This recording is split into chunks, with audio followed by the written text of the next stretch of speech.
lesson 13 is all about what we call matrix inverses.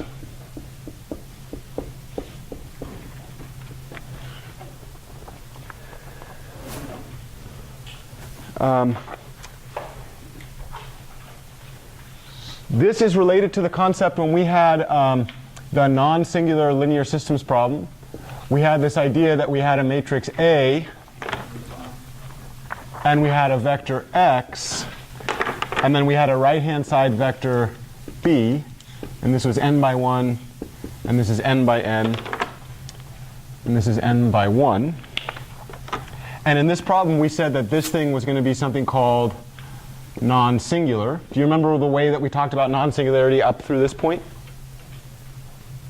Linearly, yeah, actually both, because they're equal to each other. Linearly independent columns is the way that we're going to introduce this.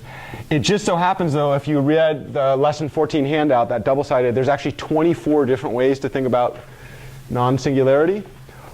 Another way to think about this is something called invertible.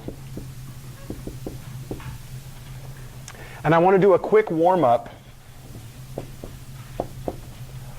for thinking about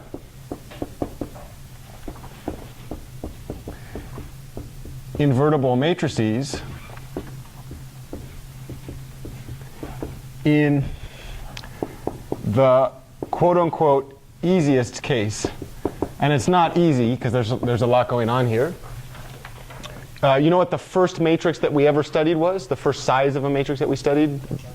1 by 1. We could have perhaps 2 different linear systems problems.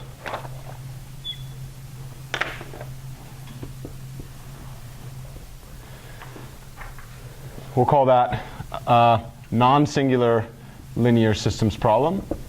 What's the non-singular matrix? 5. One of the ways we're going to learn to solve non-singular matrices, we had a method, I'll write that up over here. I might call this method 3. And we're going to call this multiply by the inverse. What is the inverse of that matrix multiplicatively? Yeah, in real numbers, that inverse can be written as a division.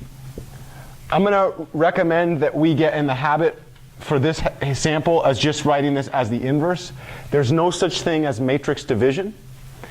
It just so happens that in 1 by 1, the inverse of a 1 by 1 matrix is also an operation called division. And thus, we tend to think about this as the inverse like that. And then now we have 1 over 5 times 10. And then this thing right here becomes the identity times x. And then this would be the solution, right?